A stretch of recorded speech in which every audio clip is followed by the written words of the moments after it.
maşallah. Başkanım sizi şöyle bir ortaya alalım. Harikasınız.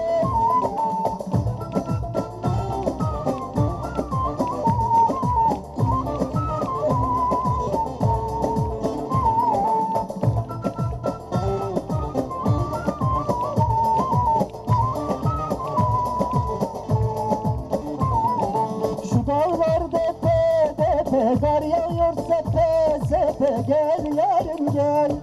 Küçük hanım uyku değil şu yardım öpe. Ağlama sarı gelin